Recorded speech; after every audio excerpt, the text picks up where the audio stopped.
Olá a todos.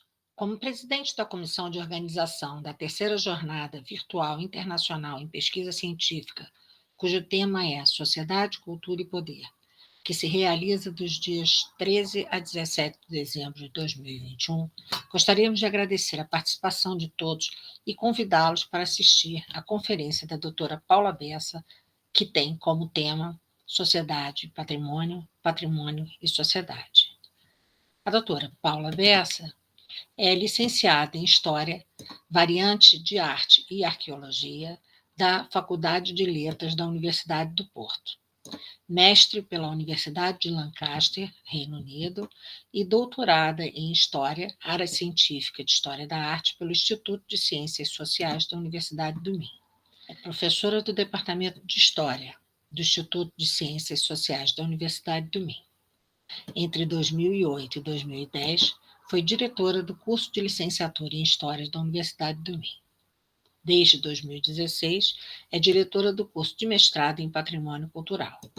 É investigadora do SEX, Centro de Estudos de Comunicação e Sociedade, e foi colaboradora na linha de investigação Arte e Patrimônio no Norte de Portugal, dirigido pela professora catedrática doutora Natália Marinho Ferreira Alves, do Centro de Estudos de População, Economia e Sociedade, CEPES.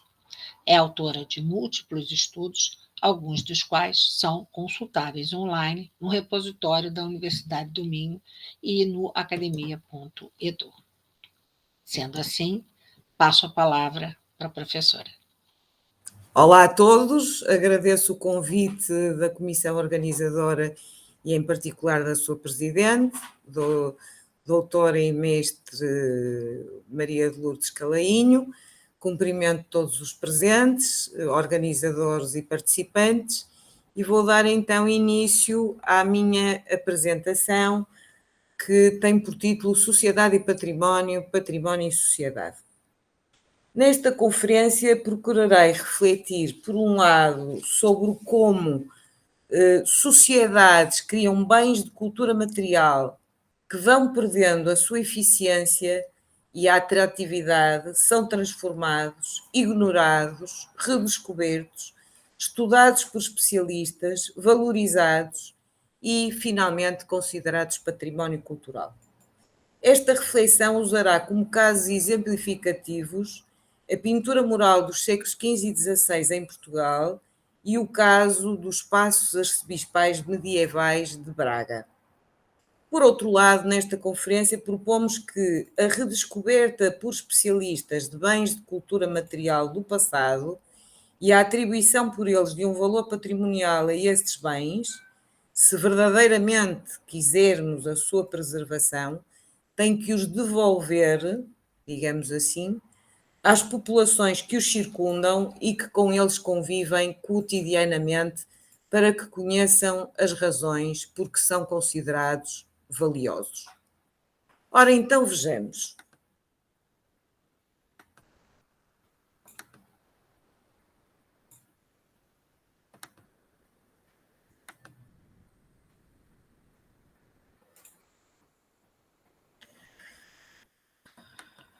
Este é o meu nome e a minha filiação institucional e o nome da conferência que vos dedico hoje.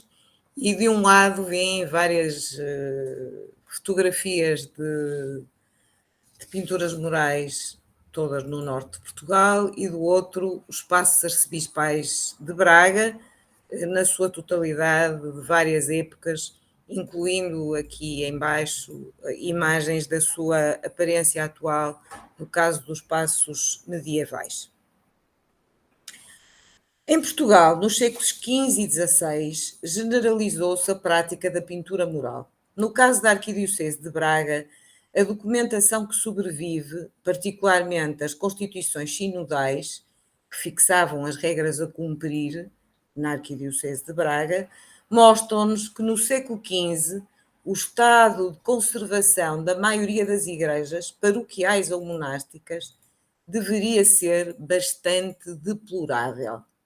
Em 1477, no tempo do arcebispo de Braga, Dom Luís Pires, a situação é descrita nos seguintes termos, chamando-se a atenção para o desemparo em que são postas quase todas as igrejas e mosteiros do dito arcebispado e referindo que, e com tanto desprezo, tratam as igrejas e mosteiros e santuários que muitas delas mais parecem já estrabarias de bestas e porcigões de porcos que templos de Deus. Para dar remédio a este problema, ordena-se que os mosteiros beneditinos tenham pinturas sobre madeira de São Bento e de São Bernardo e que os mosteiros de Cónegos Regrantes de Santo Agostinho tenham pinturas sobre madeira de Santo Agostinho, uma vez que se verificava que poucos mosteiros há em este arcebispado das ditas duas ordens que tenham imagens dos ditos preciosos santos, o que é grande erro. E assim temos, de facto, várias pinturas murais em mosteiros beneditinos. Esta decisão teve efetivamente consequências, uma vez que, ainda que não tenham subsistido pinturas sobre madeira, podemos comprovar que, de facto, existem vários programas dedicados a santos fundadores da Ordem de São Bento, quer no Mosteiro de Pombeiro, a mais rica instituição monástica do norte de Portugal, diga-se, aqui figurando-se São Plácido e Santo Amaro, acompanhado de uma legenda que identifica o abade que mandou fazer as pinturas, o abade Dom António de Melo, e a data, que não está completa, mas 1530 e qualquer coisa. Temos também pinturas com este programa na Igreja Paroquial Santa Maria em Vila Real, Igreja do Padroado do Mosteiro de Pombeiro, quer isto dizer, o Mosteiro de Pombeiro, o abade do Mosteiro de Pombeiro, tinha o direito de nomear o clérigo que servia nesta igreja e que foi sempre um freire durante este período. E, portanto, vemos aqui o Orago Santa Marinha, ladeado por São Bento e São Bernardo. Outro caso, é uma pintura que está num estado muito degradado, mas veem aqui vestes pretas de São Bento e as vestes brancas com a cogula preta de São Bernardo, ou seja, uma decisão que efetivamente teve consequências. Pintaram-se as imagens de santos fundadores da Ordem Beneditina e particularmente de São Bento e de São Bernardo nos mosteiros e nas igrejas do padroado de mosteiros beneditinos. Mais tarde, em 1497, Dom Diogo de Sousa, nas constituições sinodais que fez publicar enquanto bispo do Porto, as primeiras a serem impressas em Portugal, e depois, cerca de 1506, já como arcebispo de Braga, e para esta arquidiocese, determina a existência de imagens de vulto, quer dizer, escultóricas, ou pintadas dos oragos, os santos padroeiros de cada igreja, ao centro do altar-mor. O que repetidamente se verifica, como vemos, por exemplo, aqui em São Martinho de Penacova, em que se figura São Martinho ao centro da parede da Capela-Mor, da parede fundeira da Capela-Mor, por cima do altar-mor. Mas não bastava que os prelados ordenassem, era necessário vigiar, fiscalizar e punir os incumpridores. E tal acontecia durante as visitações. Os registros de visitações que subsistiram indicam-nos que a responsabilidade pela manutenção e obras nas igrejas paroquiais era dividida entre os padroeiros ou abades, que cuidavam das capelas-mor, por um lado, e os paroquianos, que eram responsáveis pelo corpo das igrejas, por outro. Ou seja, quando vemos uma igreja paroquial, não devemos pensar que é um uno, porque a responsabilidade pela capela-mor cabia a uns e a responsabilidade pelo corpo da igreja cabia a outros. E isto durou até ao final, até a implementação do regime liberal e depois com um processo que se concluiu já durante o período da República. Quando se mandava ampliar o arco triunfal, que dá a entrada à Capela Mor, muitas vezes se ordenava que a despesa fosse dividida a meias pelo padroeiro ou abade por um lado e pelos paroquianos por outro. Estes registros indicam-nos também que os visitadores ordenavam, tal como constava das constituições de Dom Diogo, a pintura do orágo ao centro da parede fundeira das Capelas Mores, mas por vezes definiam também mais duas figurações ladeando o orágo, de acordo com a vontade e devoção do padroeiro ou abade que as deveria pagar. E assim temos o caso da Igreja de São Tiago de Folhadela, Vila Real, em que nos aparece Santiago ao centro, ladeado por São Pedro e São Paulo, ou no caso da Igreja de São Salvador de Taboado, vemos São Salvador, que não é mais do que Jesus Cristo, o Cristo juiz do fim dos tempos, que procederá ao julgamento final, entre São João Batista e Santiago.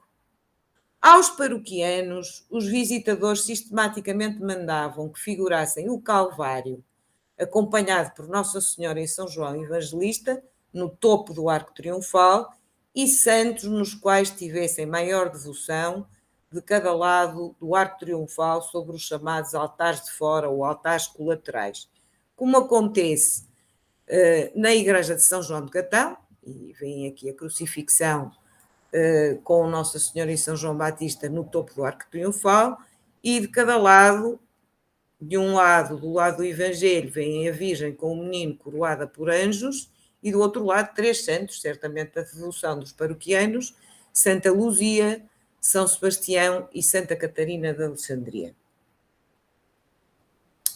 Mas, em muitas igrejas, durante os séculos XV e XVI, quer abades e padroeiros nas capelas mor, quer paroquianos no corpo das igrejas, individual ou coletivamente, mandaram fazer muito mais do que aquilo a que os visitadores dos prelados os obrigavam.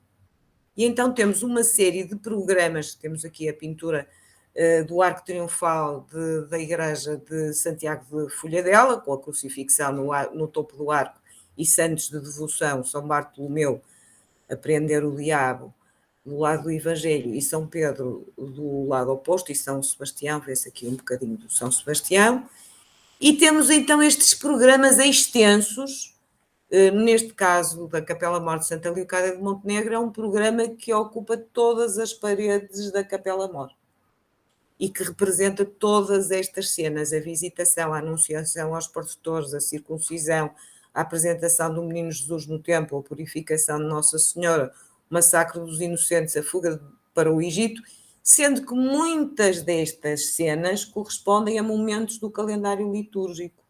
A anunciação aos pastores, a anunciação do nascimento de Jesus. O nascimento de Jesus festeja-se e celebra-se no dia 25 de dezembro. A circuncisão, 8 dias depois, dia 1 de janeiro. A apresentação de Jesus no templo, 40 dias depois, dia 2 de fevereiro, também conhecido como o dia de Nossa Senhora das Candeias. Outro programa extenso em Capela Mor é o da Igreja de São Salvador de Barvens, vem o orágo ao centro, o Salvador, ladeado por um programa relativo à paixão, lava-pés, lamentação, deposição no túmulo.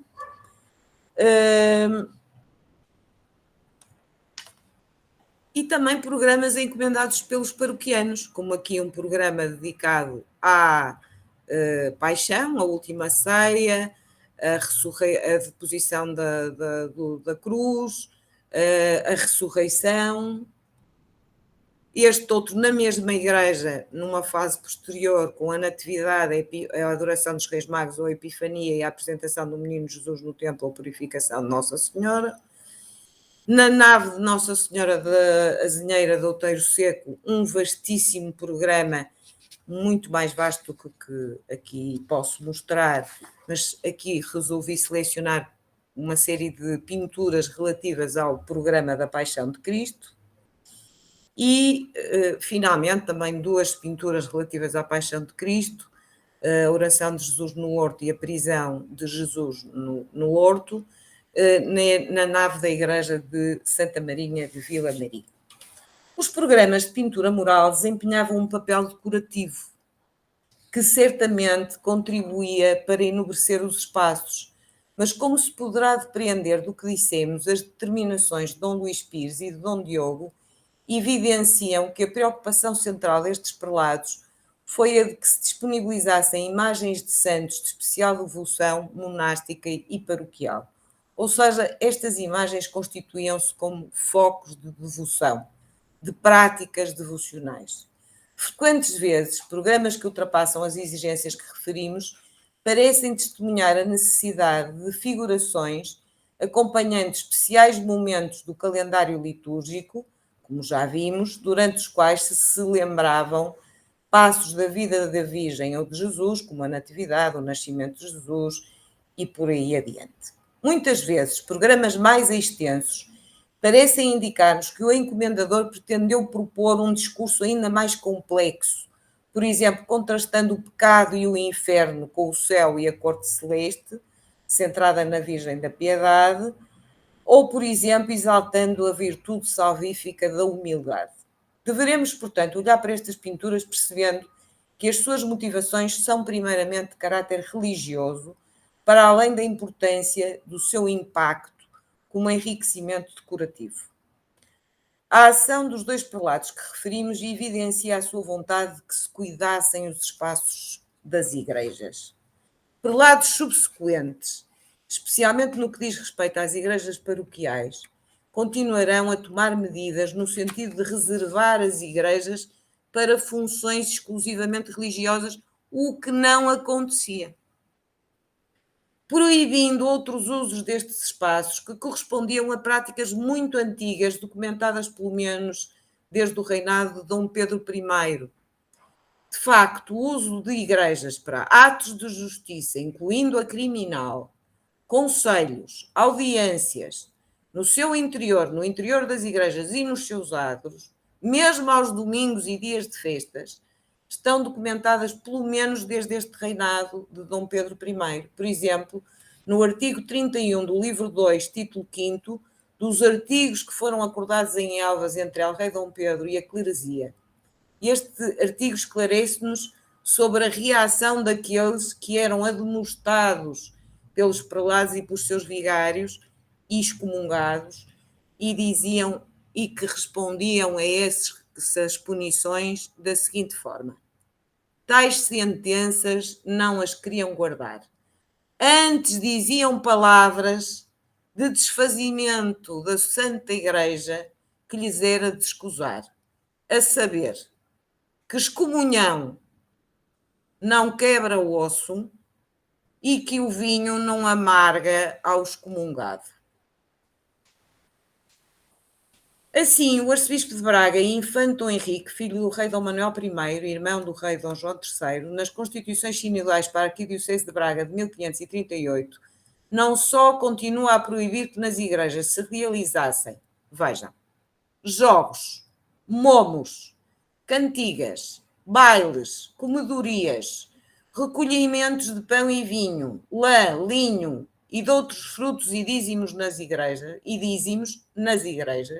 e o que pior é, ali fazem suas repartições e quinhões e lançam sortes, com brados e perfias, e muitas vezes com duestos e arruídos, bulhas.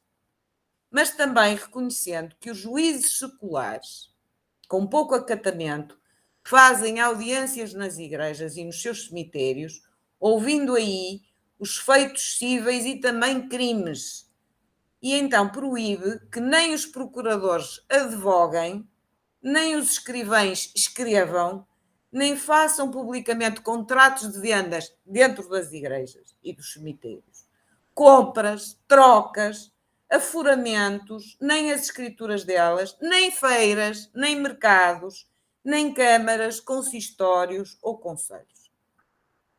Ora, como temos visto, estes prelados que promovem tais reformas impulsionam também programas de criação de imagens, cuja primeira motivação é de caráter religioso, fosse ele devocional, didático, ilustrativo de narrativas lembradas ao longo do calendário litúrgico, etc., ou uma combinação de vários destes aspectos.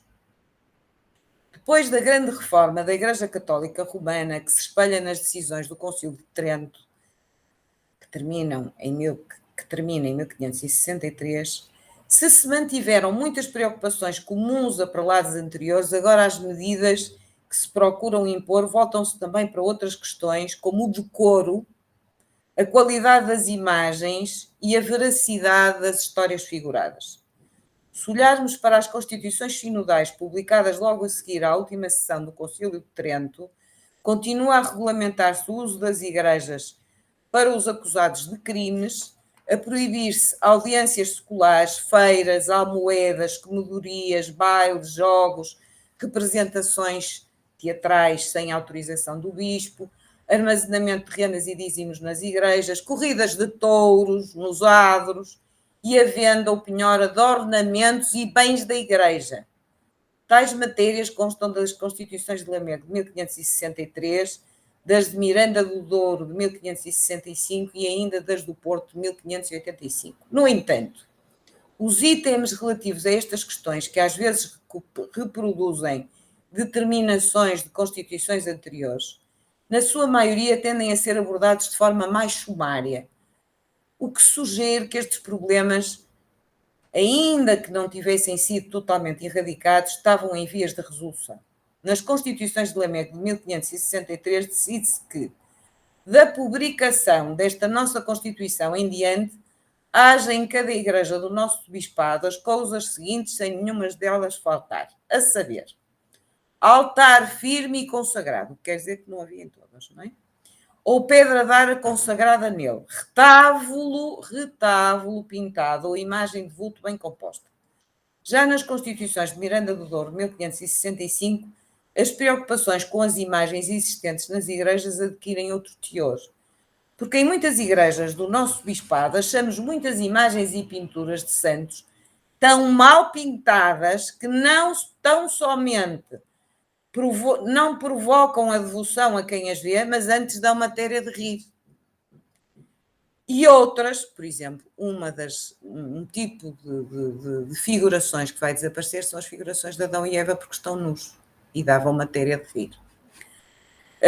Outras que não estão pintadas conforme a verdade da escritura e história que representam. Querendo nisto prover, estabelecemos e mandamos que daqui em diante em nenhuma igreja ou lugar pio deste nosso bispado se intermeta nenhum pintor a pintar retábulo ou qualquer outra pintura sem primeiro haver nossa licença ou de nosso provisor, a qual lhe não será dada sem preceder verdadeira informação de como é bom oficial e que pinta as histórias na verdade.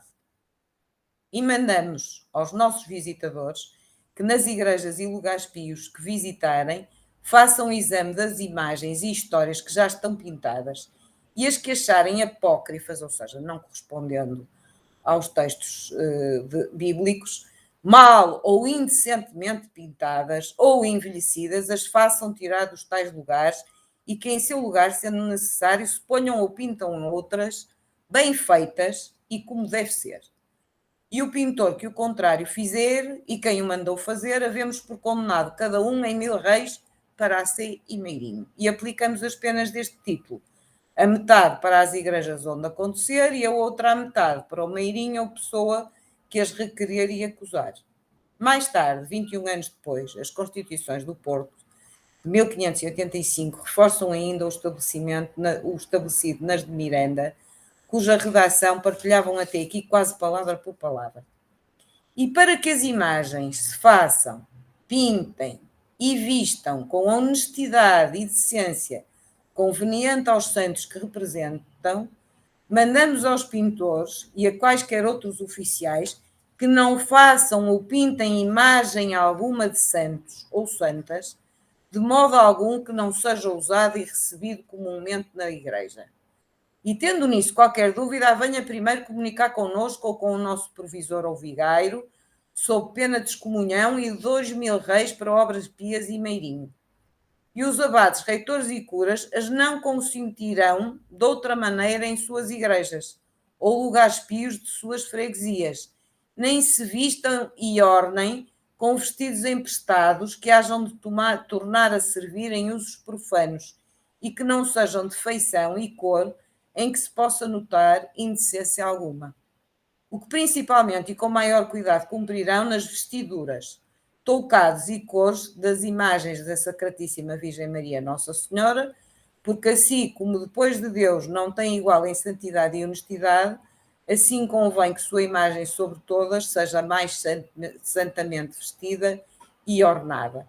E sendo algum dos ditos abates, reitores e curas descuidado em cumprir esta Constituição, lhe será dada a pena que a sua negligência merecer.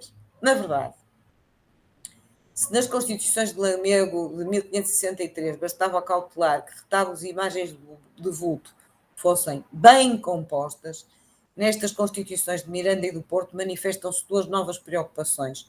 Não só que estejam bem pintadas, e só se fala de pintura, retabular ou outra, mas também que sejam canónicas, ou, para usar as palavras dos textos, que não sejam apócrifas nem indecentes. Ou seja, manifestam-se aqui preocupações com a qualidade da arte religiosa, ao ponto de se advogar a substituição do que estivesse mal pintado ou envelhecido, o que aliás já era prática anteriormente, mas também ao sabor das preocupações do Concílio de Trento de que sejam decentes e sigam a verdade da Escritura. Vai-se ao ponto de determinar que nenhum pintor possa pintar retábulo ou qualquer outra pintura sem primeiro ter licença do bispo ou do seu provisor. Nestas Constituições do Porto, as preocupações com a correção das imagens extravasam até a consideração das imagens a usar no interior das igrejas, levando a legislar sobre as que se usassem no seu exterior nas próprias ruas. Se por razão de alguma festa se houver de armar ou ornar alguma igreja ou capela de panos ou cartas de figuras ou de quaisquer pinturas e histórias, mandamos que sejam de qualidade, que não haja nelas imagens de hereges, nem de outra coisa alguma indecente ou desonesta ou contra os bons costumes. E os abades, reitores ou curas das igrejas não consentirão que se armem sem primeiro verem se os panos ou cartas são da qualidade acima dita. E não sendo tais, os não deixarão pôr nem armar, sob pena de 1000 réis para obras pias e meirinho. E sob a mesma pena de excomunhão, mandamos que nas ruas, porque houver de passar alguma procissão, nenhuma pessoa ponha panos, cartas ou figuras que não sejam decentes e honestas. Por outro lado, paralelamente à continuada legislação em relação a aspectos já referidos anteriormente, geralmente tratados de forma mais sumária, incluem-se novas regras que tentam disciplinar outros aspectos dos comportamentos na Igreja. Parece assim que, estando muitos dos velhos problemas em via de solução, se atacam outras dificuldades, e entre estas novas medidas destacamos a vontade de disciplinar a forma de ocupar a Igreja, reservando a capela-mor e o coro apenas ao clero, e excluindo dela leigos.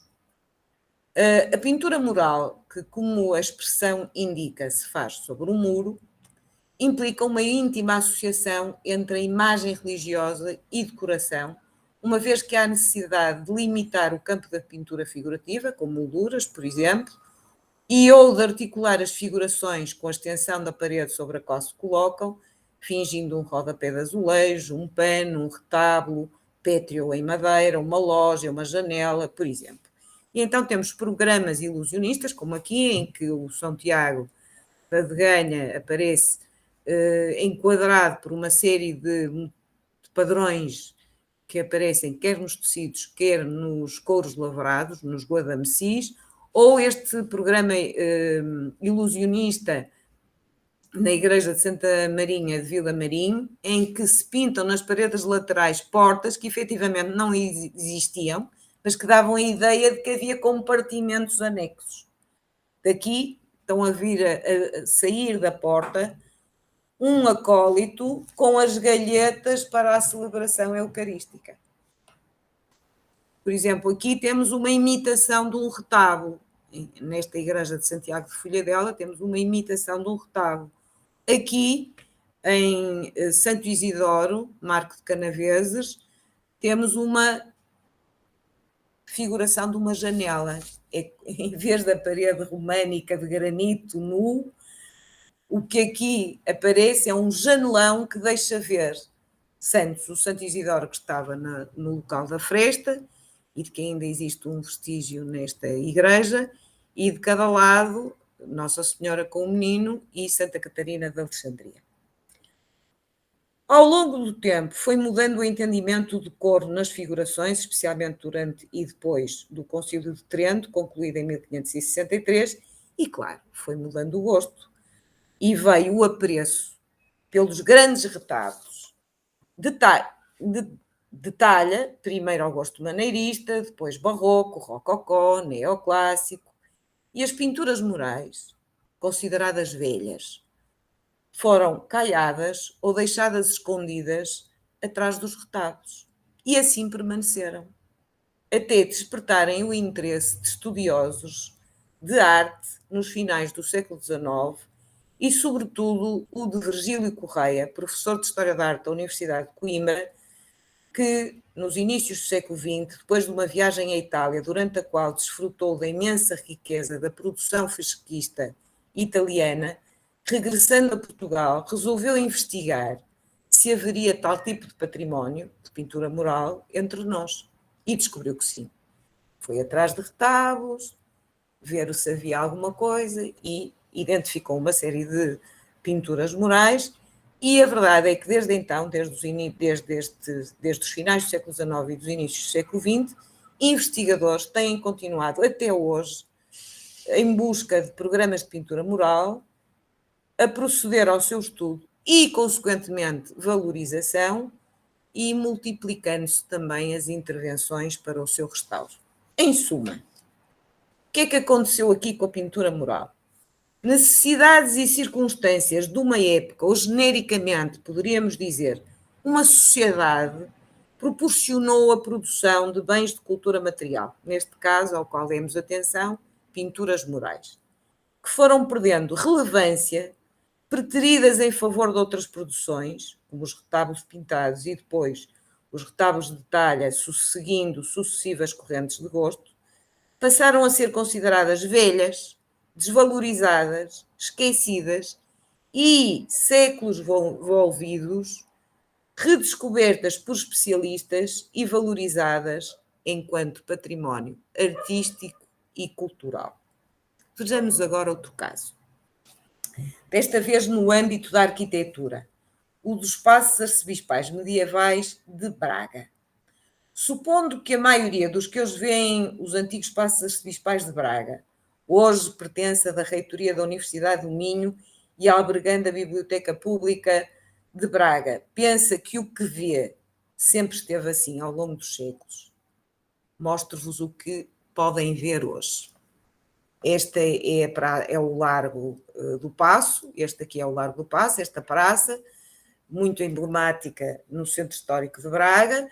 Vem aqui a ala de Dom Agostinho de Jesus, a ala central de Dom Rodrigo de Moura Teles, aqui uma outra ala em frente à de Dom Agostinho de Jesus, com uma primeira parte do templo de Dom Manuel de Sousa e depois um acrescente posterior.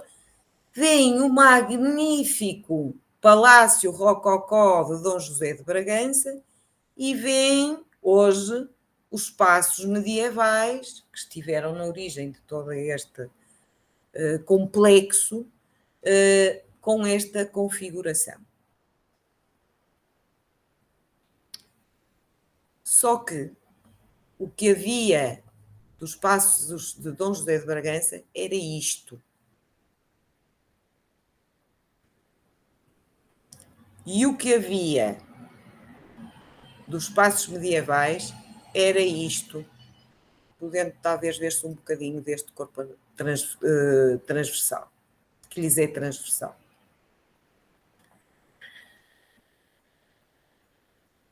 Observando agora, para poderem perceber-se de qual a configuração do complexo, uso esta fotografia aérea que foi trabalhada pela arquiteta Maria Manuela Oliveira, da Escola de Arquitetura da Universidade do Minho, indicando o que apareceu na altura em que começou o restauro deste complexo. Portanto, estão aqui a ver a ala de Dom Frei Agostinho de Jesus, Dom Rodrigo de Moura Teles, Dom Manuel de Sousa, o prolongamento, o Palácio de Dom José de Bragança e os edifícios medievais. Ora, o que deles havia era isto que aqui vem e não aquilo que vem hoje.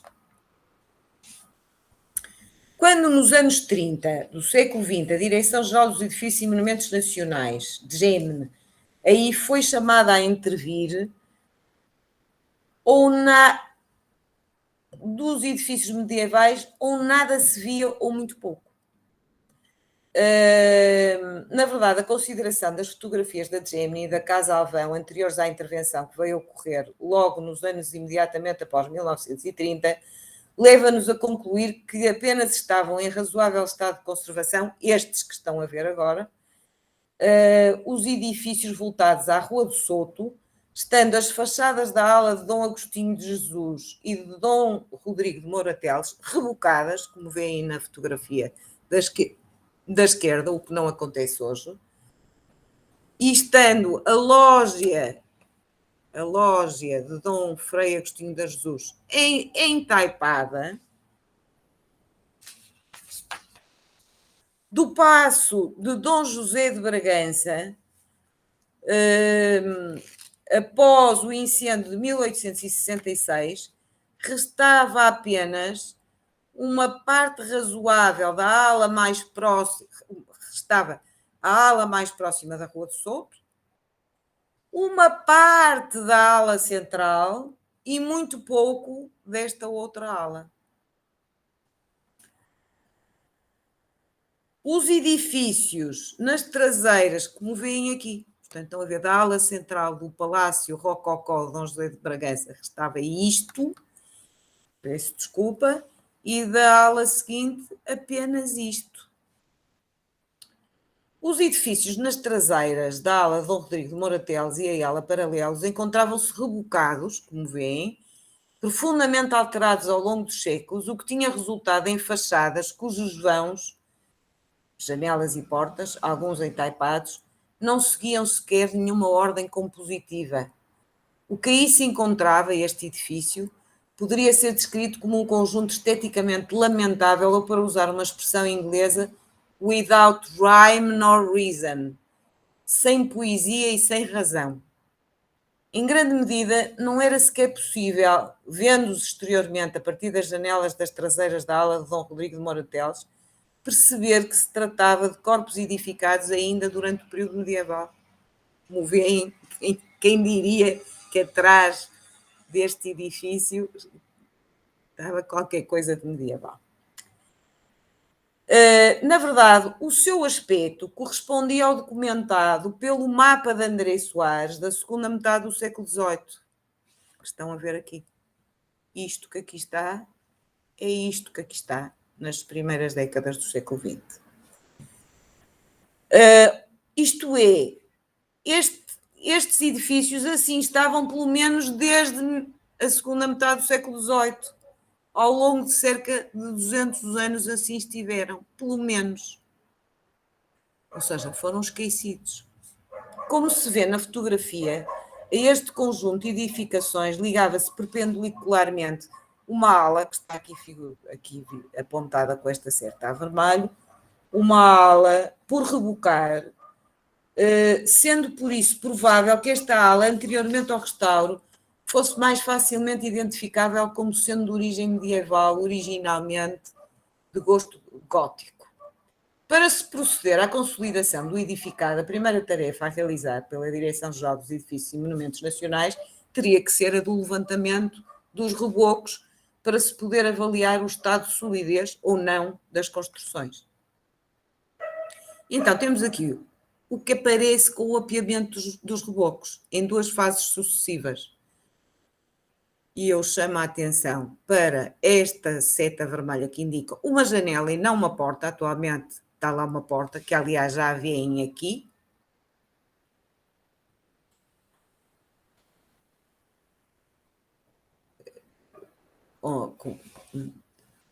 Estão a ver aqui a janela, agora transformada em porta, porque para as necessidades funcionais que se pretendiam, a janela não chegava.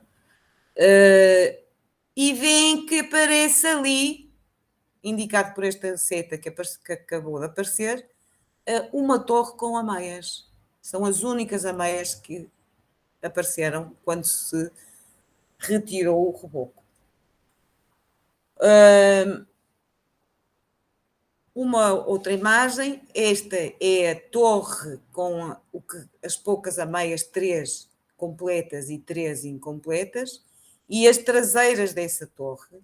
E aqui veem que há aqui uma cicatriz em que as paredes desta torre se juntam a esta outra construção, que quer dizer que elas estão encostadas, não é uma construção contínua, não é? Ou seja, tem aqui uma cicatriz de alto a baixo, o que quer dizer que este edifício foi feito e depois a este se encostou este.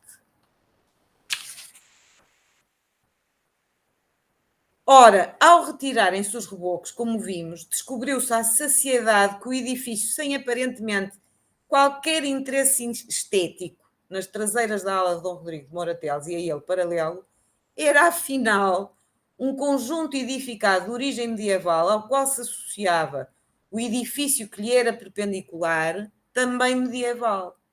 Deve ter sido uma descoberta trepidante e uma terrível fonte de preocupações relativamente à forma como aí intervir.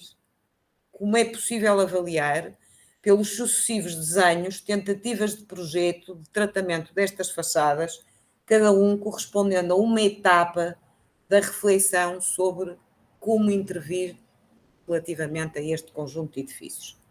Do meu ponto de vista, e esta é uma opinião minha e nova, o que apareceu não foi um edifício medieval, mas um conjunto de construções que inclui os primeiros edifícios medievais construídos por iniciativa de vários arcebispos de Braga, nesta nova localização permitida pelo alargamento do perímetro muralhado da cidade.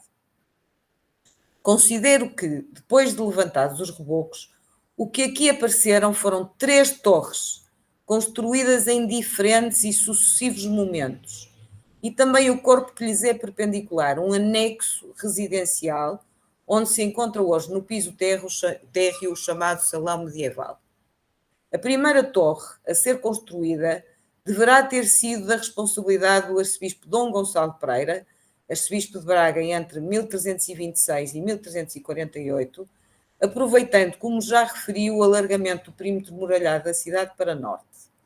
Esta torre tinha e tem um aspecto eminentemente defensivo e a particularidade invulgar e sofisticada neste tipo de construções de dispor no seu interior de 2 caixas para escadas, e pergunto-me, originalmente seriam ambas pétreas, para permitir a circulação pelo interior entre os seus diversos pisos, ainda que se tivesse que usar uma escada amovível de madeira para aceder ao portal para o exterior, que se situaria no primeiro andar.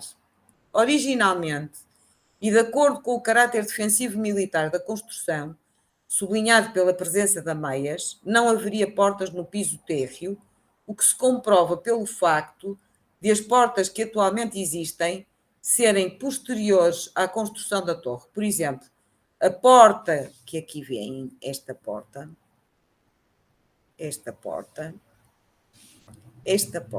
é uma porta construída ao modo do século XVI.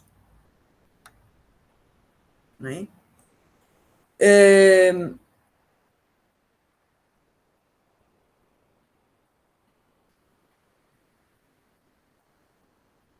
Esta torre foi atribuída à iniciativa de Dom Gonçalo Pereira, quer por José Marques, quer por José Custódio Vieira da Silva, quer por Mário Barroca. O brasão com a cruz florenciada dos Pereiras, que presentemente se encontra sobre o portal, voltado à rua Dessa de Queiroz, é muito provavelmente obra de restauro. Mas esta fotografia de cerca de 1530, do arquivo da Direção-Geral dos Edifícios e Monumentos Nacionais, parece indicar aqui, apontado com a seta a vermelho, pelo menos parte de um silhar com uma porção do seu motivo heráldico, a cruz florenciada dos Pereiras.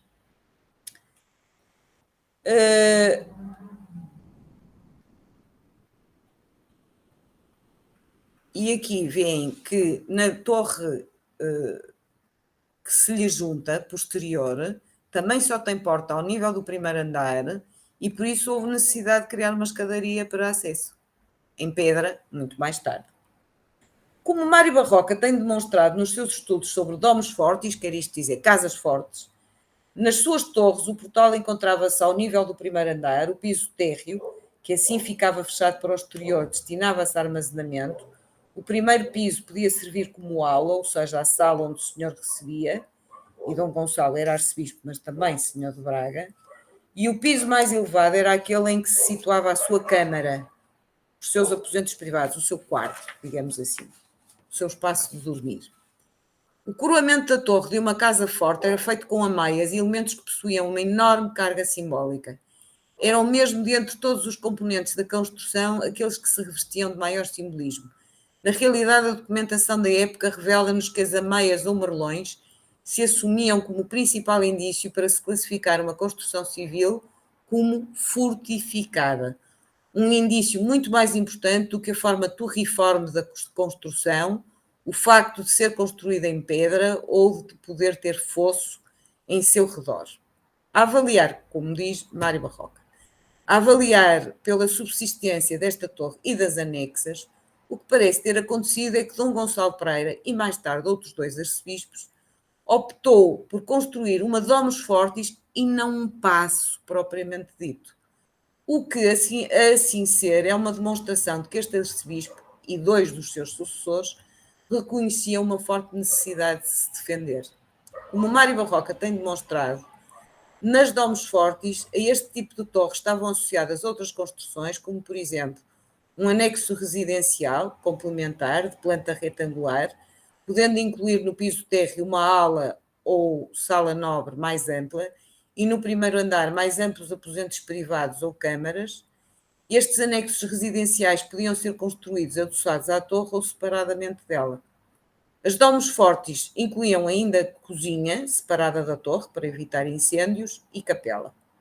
Sobre estas construções que poderiam ter acompanhado a torre de Dom Gonçalo Pereira, não conhecemos informação documental.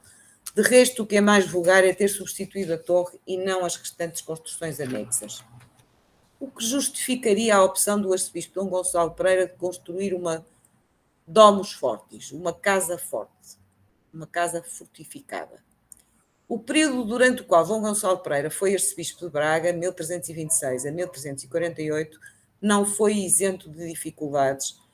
Para dar um exemplo, e usando as palavras de Dom Rodrigo da Cunha, estava em boa paz, governando a sua igreja, quando lhe sobrevieram grandes discórdias e dissensões com o el-rei Dom Afonso IV, que havia sucedido no reino el-rei Dom Dinis, seu pai, sobre matérias de jurisdição da Igreja de Braga. Tentou o el-rei pôr tabeliães na cidade de Braga para escreverem nas causas assim eclesiásticas como seculares, e também porteiros que fizessem penhoras e outras diligências contra as doações e posse antiquíssima em que estavam os prelados de apresentar tabeliões e porteiros para todos os feitos e penhoras, assim eclesiásticas como seculares. A este agravo se ajuntou outro que fez ao arcebispo, estando em Coimbra, um corregedor de el-rei nas terras de Entre Douro e Minho, por nome Afonso Dias, pondo juiz na cidade de Braga e mandando que todos os moradores do lugar que tivessem causas as propusessem diante daquele juiz e não do apresentado pelo arcebispo.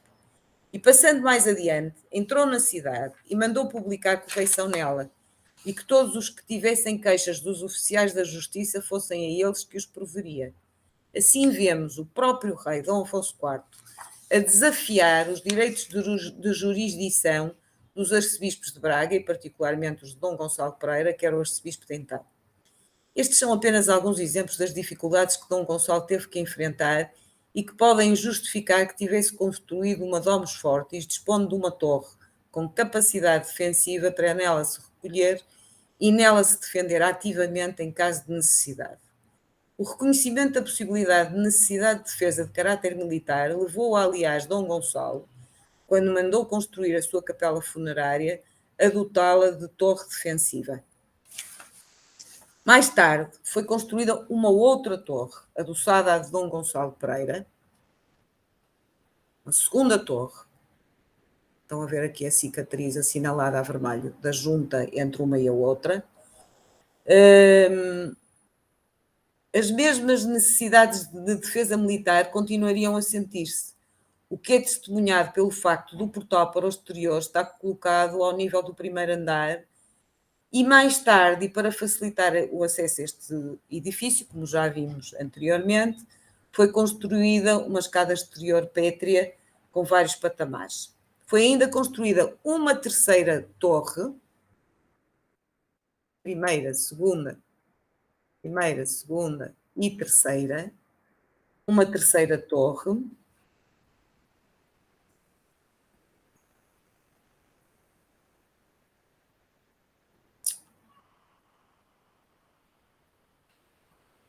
adoçada à segunda, que estas torres são independentes entre si, construídas em momentos diferentes e sucessivos, provam a existência de cicatrizes de alto a baixo nas fachadas destas construções, isto é, as paredes entre as diferentes torres encostam-se umas às outras, sem haver silhares que estabeleçam travamento entre as diferentes construções, o que aconteceria se tratasse de uma só construção ou até de ampliações. O que se verifica quer na fachada virada para a ala Dom Rodrigo de Moura Teles, quer na fachada virada para a rua que a Direção-Geral dos Edifícios e Monumentos Nacionais fez abrir nas traseiras destes corpos medievais, a rua então chamada do engenheiro José Frederico Henrique e hoje chamada de Essa de Queiroz. Outra prova de que estas torres foram construídas em momentos diferentes e sucessivos é o facto de que, ao nível térreo, originalmente não tinham comunicação entre si. Estão a ver aqui. Não havia comunicação entre as torres. Este portal é posterior. Já é um resultado da intervenção de restauro.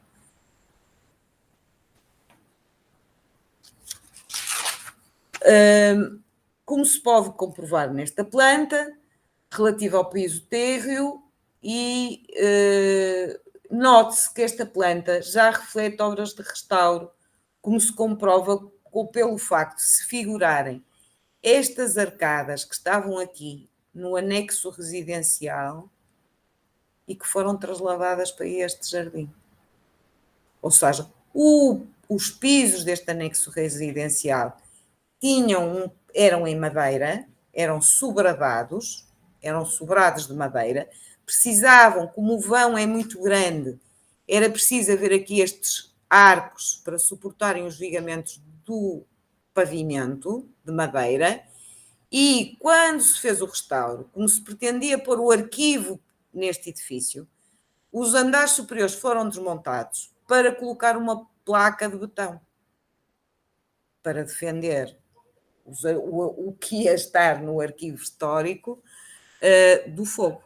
E, portanto, estes arcos, por outro lado, pretendia-se que houvesse um salão de conferências. Não havia, nos anos 30, nenhum espaço para conferências em Braga.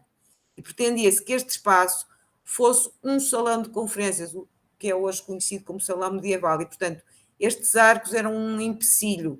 Foram retirados por já não serem necessários, por haver uma placa de betão, e por serem um empecilho para a utilização deste espaço como sala de conferências. E isto já está aqui documentado.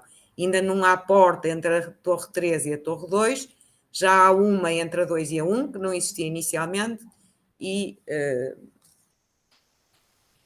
temos aqui assinalado este processo de transferência das arcadas que suportavam o sobrado do anexo residencial para o jardim. No entanto, uma fotografia de cerca de 1930 parece indicar que a porta térrea da segunda torre era de ombreiras e vergarreta, certamente muito posterior à construção desta torre, o que talvez possa indicar que originalmente não havia comunicação ao nível do primeiro piso entre a segunda torre e este edifício que lhe está perpendicularmente adjacente. De qualquer forma, pelo menos a porta com arco quebrado que aí se encontra atualmente é de restauro, ainda que pudesse haver subsistências nas quais se pudesse ter apoiado o seu desenho. Ao nível do primeiro andar, parece que só havia porta de comunicação entre a terceira torre e o anexo residencial, portanto, nem sequer da segunda torre. O corpo transversal ao alinhamento das torres, do meu ponto de vista, deve ser interpretado como um anexo habitacional, como é comum acontecer na tipologia das domus fortis, casas fortes. Tudo parece indicar que este anexo, originalmente, não dispunha de portas para o exterior ao nível do pavimento térreo, pelo menos nas suas fachadas mais longas. Estão a ver aqui os arcos do piso térreo do anexo, transferidos aqui para o jardim. E aqui veem assinaladas várias janelas e portas, e veem que aqui não havia porta, havia uma janela, portanto, temos a impressão que deste lado e do lado das traseiras não havia portas sequer ao nível do primeiro andar.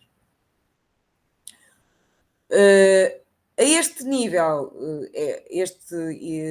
ao nível do resto do chão, o anexo residencial era iluminado por estreitas frestas duplas na fachada virada sensivelmente a este, para as traseiras do Paço de Dom José de Bragança, e com frestas mais largas na fachada oposta, voltada ao pátio que atualmente existe nas traseiras da ala de Dom Rodrigo de Moura Teles, o que me parece indicar que as necessidades de defesa se estendiam também a esta construção. E é até possível que neste anexo residencial o pavimento térreo tivesse funções de armazenamento e só o andar superior tivesse funções residenciais.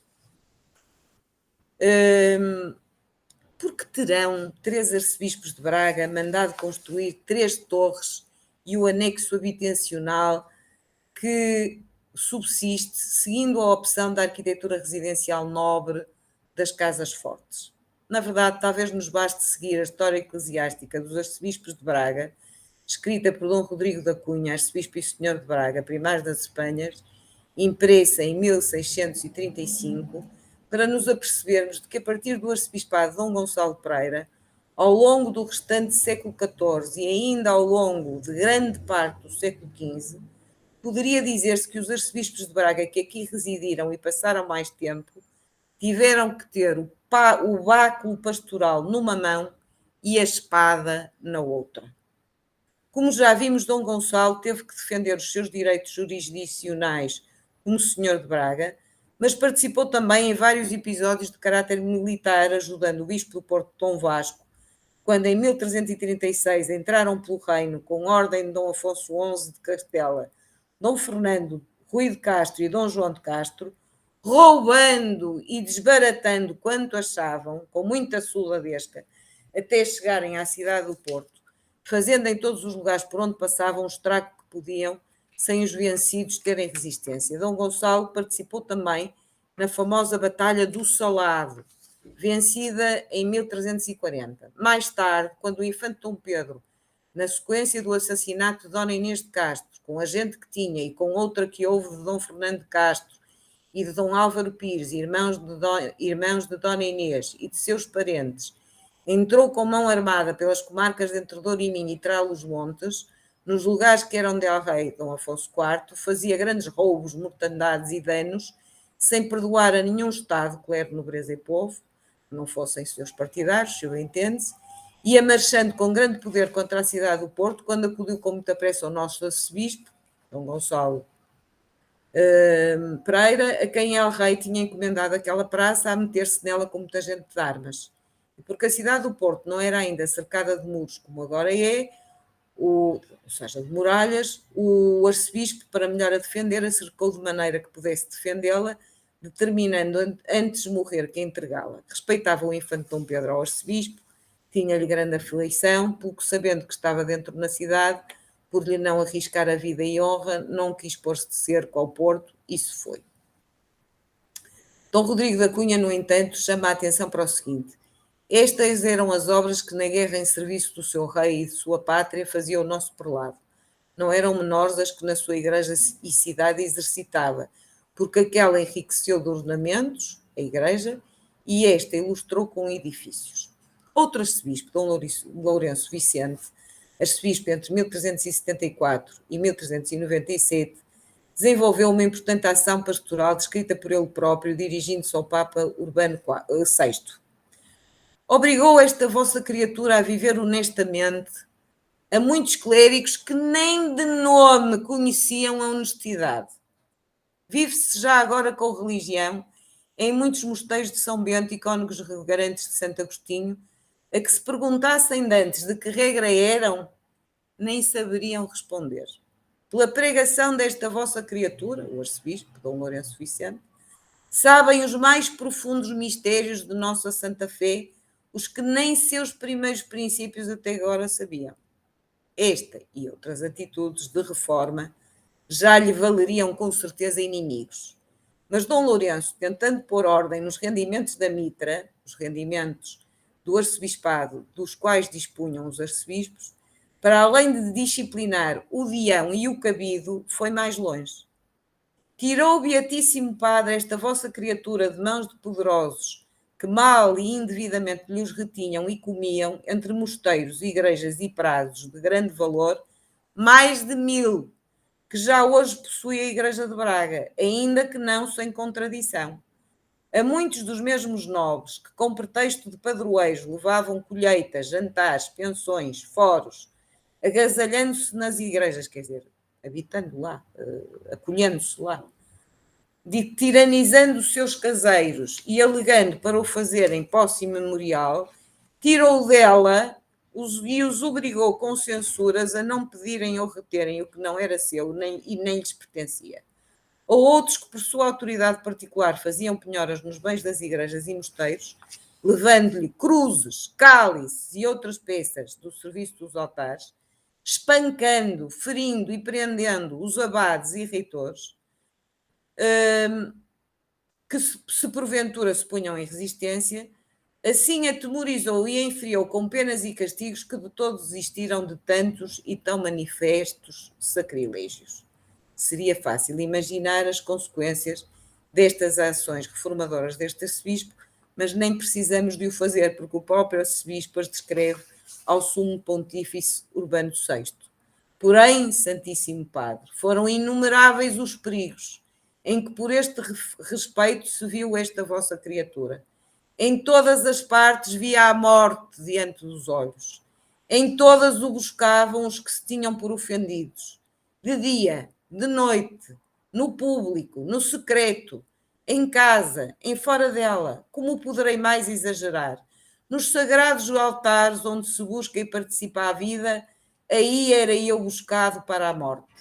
Foi necessário cercar-me de homens de armas para minha defensão e para temor daqueles que, a saberem conhecer o bem que de mim receberam, livrando-os de tantos roubos e sacrilégios, eles próprios me houveram de guardar.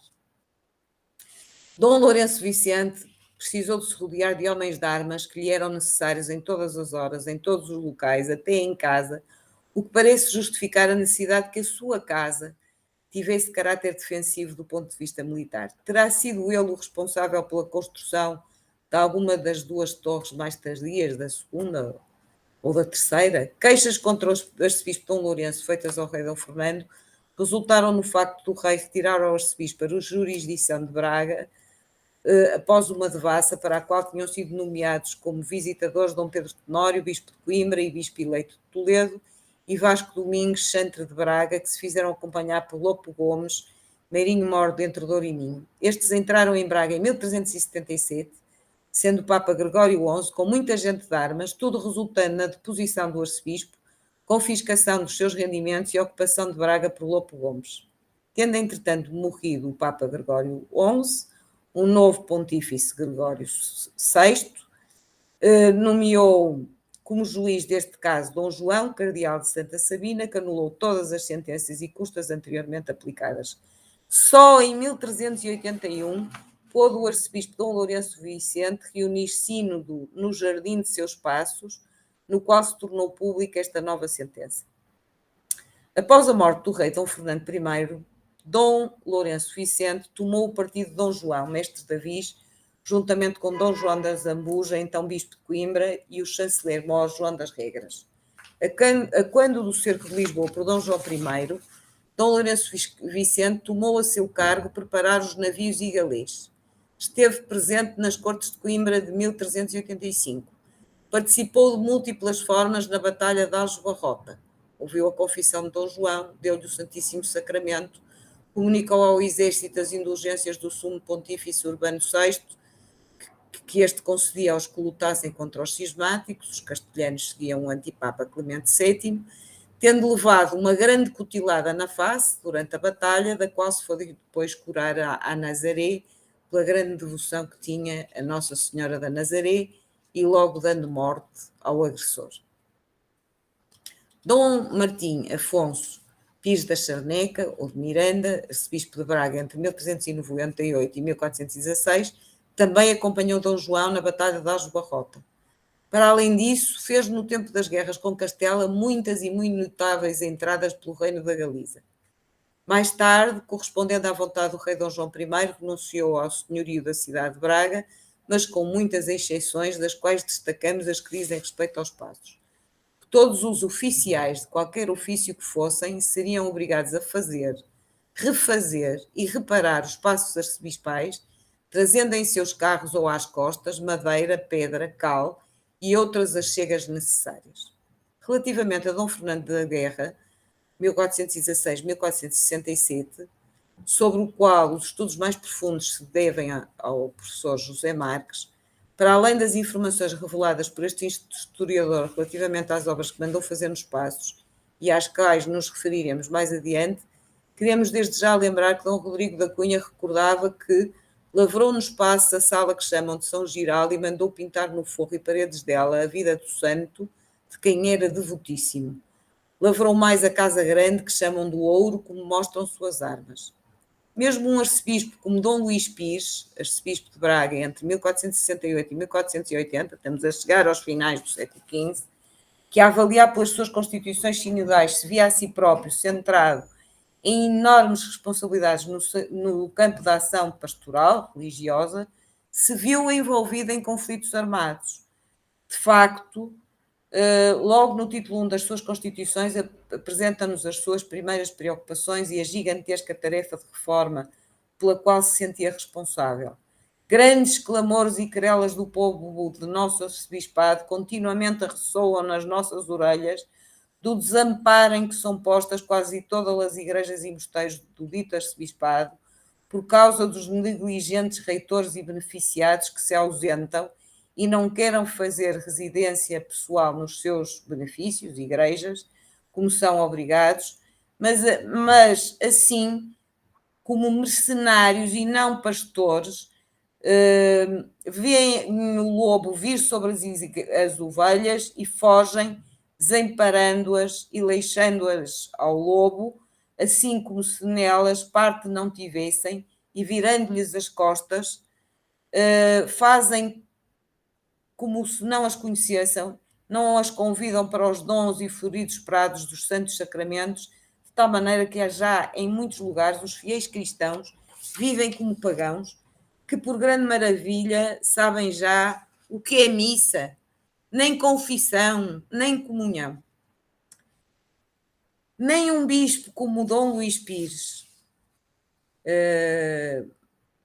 como se vê pelos excertos que li, que estava preocupado, centrado, decidido a reformar os males que via graçarem na Arquidiocese de Braga, pôde escapar a conflitos armados. Assim, durante os últimos anos do seu arcebispado e até à sua morte em 1480, seguindo as palavras de Dom Rodrigo da Cunha, morava então na cidade de Braga, contra a vontade do arcebispo, um fidalgo por nome Fernão de Lima, alcaide mor de Guimarães, o qual era filho terceiro de Dom Leonel de Lima, primeiro visconde de Vila Nova de Cerveira e senhor das terras de Coura e Valdevez.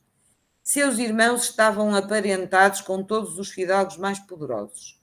Fiado no poder próprio e de tantos parentes, senhores da maior parte do Entre Douro e Minho, tratava Fernão de Lima de encontrar ao arcebispo em tudo quanto podia, fazendo por si e gente de sua casa grandes agravos aos moradores da cidade e mais vassalos do arcebispo. Vendo Fernando Lima que não podia conseguir o seu intento, ajuntou muita gente, todos os concelhos junto a Braga, com mão armada, e entrou na cidade. E depois de fazer nela muitos insultos, pôs cerco ao castelo para tirar dele por força os homiciados.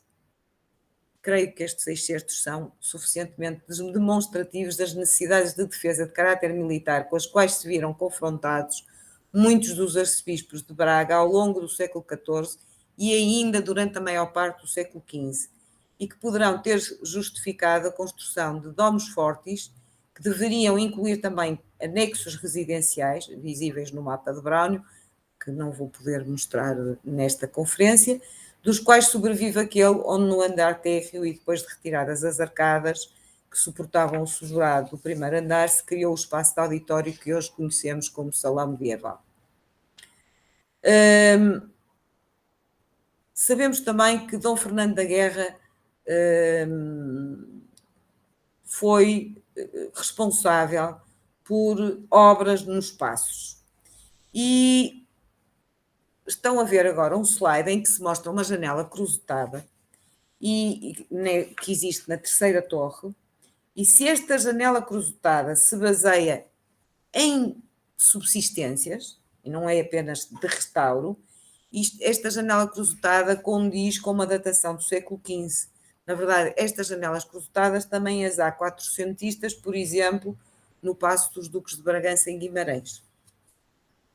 Relativamente a esta terceira torre, um outro aspecto relevante e que não podemos deixar de assinalar é o uso de silhares com aparelho almofadado nas primeiras fiadas da torre, em pelo menos duas das suas paredes.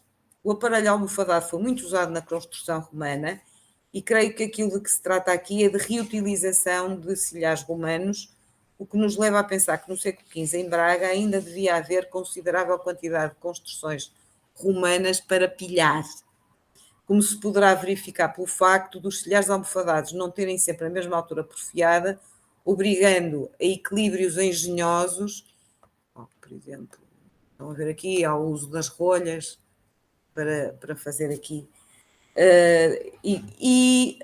Aparece inclusivamente uma sigla em forma de abreviatura, PO, Pero, que era o tipo de sigla que muitas vezes era usada pelo mestre da obra. Tratar-se-ia de Pero Sanascais, que em meados de 1380 era um dos mestres trabalhando no Castelo de Braga. Se assim fosse, talvez esta torre se pudesse atribuir à responsabilidade de Dom Lourenço Vicente, mas trata-se evidentemente de uma hipótese muitíssimo, muitíssimo frágil.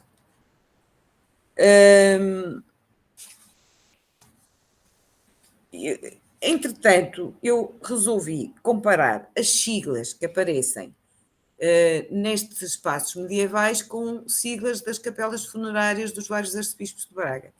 E há muitos paralelos entre as siglas no anexo residencial, estão a ver aqui uma sigla que parece o mais, as siglas são marcas de canteiro, portanto, cada canteiro tinha a sua marca própria. Estão a ver aqui outra vez o mais, aqui um I, aqui um L, enfim, uma série de siglas. Aqui também, aparece aqui outra vez o mais. Estão a ver aqui uma série de outras siglas neste slide. E o que é que se verifica? Verifica-se que muitas destas siglas aparecem também na capela funerária de Dom Gonçalo Pereira. Aliás, existe, veem aqui também na capela funerária outros exemplos, estão a ver aqui o mais, vários exemplos de siglas. E existe também uma semelhança entre a configuração destas janelas com as da capela, se é que as da capela correspondem a pré-existências. O que leva a pensar que o anexo residencial onde está o atual salão medieval será o anexo residencial de Dom Gonçalo Pereira, que acompanhava a sua torre, a torre da sua casa forte, que vimos anteriormente. Note-se, no entanto, que este anexo residencial foi recebendo alterações ao longo do tempo, como as próprias fotografias e desenhos de pré-existências anteriores à intervenção da Direção-Geral dos Edifícios e Monumentos Nacionais demonstram. Assim, por exemplo, creio que o tipo de pilares em que assentavam as arcadas que se encontravam no piso térreo deste único anexo residencial tardo-medieval que subsiste, havia outros, poderá corresponder a uma cronologia do segundo quartel do século XV e, portanto, posterior à construção por Dom Gonçalo. Podemos elencar outros tipos de alterações a que estes edifícios medievais estiveram sujeitos. se até data recente, provavelmente até à intervenção de conservação e restauro da Direção-Geral dos Edifícios e Monumentos Nacionais no século XX, tudo parece indicar que não se criaram ligações entre as 3 torres ao nível térreo, respeitando a lógica defensiva original. O mesmo não aconteceu ao nível dos pisos mais elevados e o mesmo não aconteceu na relação com o anexo residencial.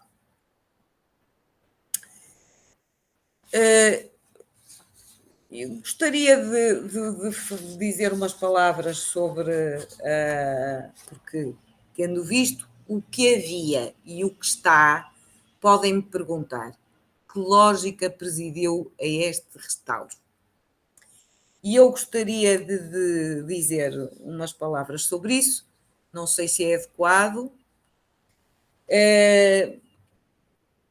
E o que gostaria de dizer é o seguinte: observando as pré-existências documentadas em desenhos e fotografias da própria Direção-Geral dos Edifícios e Monumentos Nacionais e comparando-as com os projetos e as obras efetivamente realizados, talvez possamos enunciar alguns dos critérios seguidos, determinados em parte pela necessidade de retirar rebocos para avaliar a robustez das construções. Primeiro princípio: desmantelamento de acrescentos posteriores, sobretudo se considerados sem interesse funcional ou arquitetónico, como aconteceu no andar superior acrescentado sobre as torres, na escada exterior de acesso à segunda torre, nas chaminés exteriores das segundas e terceiras torres. Outra atitude: desentaipamento e tentativa de reconstituição do desenho original de portas e janelas exteriores e interiores. 3. Uso de elementos originais subsistentes como modelos para utilização repetida e sistemática nos diversos edifícios tardo-medievais, por exemplo, as ameias, que só havia 3 completas na Torre de Dom Gonçalo, mais 3 incompletas na mesma torre, e que se puseram a coroar todos os corpos edificados medievais. Ou, por exemplo, gárgulas, frestas, janelas. As fotografias de que dispomos parecem indicar que esta construção não se encontrava, o anexo não se encontrava rebocado, ou pelo menos não estaria completamente, o que permitia perceber que este corpo, o anexo, era de origem medieval. Aqui a intervenção da GEM foi pesada, uma vez que se pretendeu corresponder à vontade de criar um auditório que faltava à Braga, e que veio a corresponder ao atual salão medieval, como já várias vezes referi. Quer dizer, é incrível, mas nos anos 30 não havia nenhum auditório amplo na cidade. Para esse efeito, retiraram-se as arcadas do piso térreo, que suportavam o sobrado, e que foram para o jardim, como também já expliquei. E, por outro lado, como se explicita na documentação, uma vez que se pretendia conservar documentação preciosa do antigo arquivo arquiepiscopal no piso superior, entendeu-se que para evitar ou pelo menos minimizar riscos de incêndio, seria aconselhável substituir o sobrado por uma laje de betão, o que implicava desmontar o andar superior do anexo, o que se fez. Estas 2 razões de caráter funcional, criar um amplo auditório e substituir o sobrado por betão, para evitar risco de incêndio, determinaram decisões de intervenção que se consubstanciaram em alterações da estrutura original. A retirada das arcadas, a substituição do sobrado de madeira por laje de betão, o desmantelamento e posterior reconstrução das paredes laterais do anexo ao nível do primeiro andar. Foram também feitas alterações estruturais ao nível dos vãos, particularmente com a abertura de portas para dar acesso ao piso térreo, quer a partir do exterior, quer a partir do interior das torres e de outros espaços integrantes do complexo dos espaços arcebispais. Também aqui nos parece que se seguiu o critério de, havendo elementos originais, por exemplo, como uma gárgula, uma cornija com bolas, parte de uma ameia sob o telhado, janela geminada com arcos trilobados, se usarem esses elementos como modelo a repetir sistematicamente ao longo de todo o segundo piso desta construção, seguindo o ritmo do qual havia evidência de alternar o alinhamento das janelas do segundo piso ou das frestas do piso térreo em ambas as fachadas. Digamos que não se trata de total, completa e desenfreada invenção. Parte-se de exemplares de elementos arquitetónicos e ou decorativos efetivamente subsistentes, por vezes reconstituindo o seu desenho. A invenção está na, digamos assim, extrapolação. Quero dizer, no uso repetido e sistemático destas formas ao longo de toda a construção, por exemplo, meias pentagonais que efetivamente só subsistiam na Torre de Dom Gonçalo e cujo uso é generalizado a todos os topos de todos os edifícios de origem medieval. Relativamente ao corpo perpendicular às torres e ao uso generalizado de gárgulas e seu ritmo de colocação e da cornija com friso com bolas ao longo de todo o seu topo, o que podemos perguntar é: havia ou não subsistências? Há evidência, há uma fotografia que mostra um bocadinho. Ou tratou-se mais uma vez de extrapolação à escala de todo este edifício a partir de alguns poucos exemplos efetivamente encontrados? Neste corpo perpendicular às torres, a escolha de fazer intercalar sempre o ritmo dos vãos do segundo piso com os do piso térreo em ambas as fachadas parece apoiar-se nas subsistências. O que já não parece apoiar-se nas subsistências é o uso da mesma forma de janelas geminadas, com arcos trilobados em ambas as fachadas, uma vez que esse tipo de topo de janelas existia de facto na fachada virada ao pátio, nas traseiras da ala de Dom Rodrigo de Moura Teles, mas como parece mostrar o desenho de existências do arquivo da Direção-Geral dos Edifícios e Monumentos Nacionais, na outra fachada, se havia festas duplas no resto do chão, apenas parece ter havido janelas em arco quebrado no primeiro piso. Assim se configurou o aspecto de que se revestem as construções nos espaços arcebispais de Braga de origem medieval e que sobreviveram. Talvez muitos dos que por ali passam pensem que aqueles edifícios sempre ali estiveram e com aquela aparência. Acabamos de ver que não foi o caso. Das torres, pelo menos desde o século XVIII e até aos anos 30 do século XX, nada era possível ver, e a aparência que este conjunto edificado atualmente apresenta é a que o restauro da Direção-Geral dos Edifícios e Monumentos Nacionais lhe conferiu, correspondendo ao programa funcional que lhe foi pedido e também tomando as decisões de intervenção que já acompanhamos. Ora, aqui está outro caso de redescoberta de edifícios, neste caso medievais, por especialistas, arquitetos e engenheiros da Direção-Geral dos Edifícios e Monumentos Nacionais, que valorizaram a antiguidade e o prestígio destas construções medievais, atribuindo-lhes um valor patrimonial. E chegamos ao último ponto da minha conferência, e vou ser muito breve.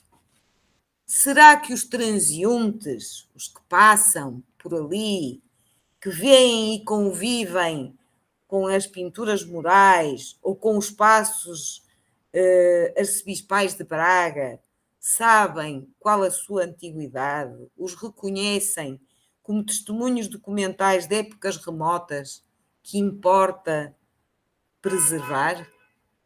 Será que os veem como património artístico, património arquitetónico, património cultural? A sua antiguidade, o seu valor testemunhal e documental é conhecido por especialistas.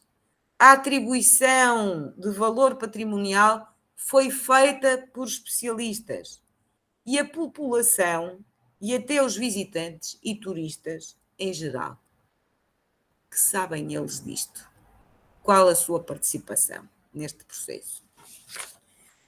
Pois termino, e aliás correspondendo à minha experiência de divulgação no âmbito da Rota do Românico em Portugal, com esta interrogação e com esta afirmação. Se queremos a preservação e a conservação do património artístico, arquitetónico, cultural, não seria avisado apresentá-lo à população que com ele convive para que saibam qual a valia das obras com as quais vivem cotidianamente? Estou convicta de que a apresentação do património às populações locais é não só indispensável, mas também uma responsabilidade democrática dos investigadores que os estudam.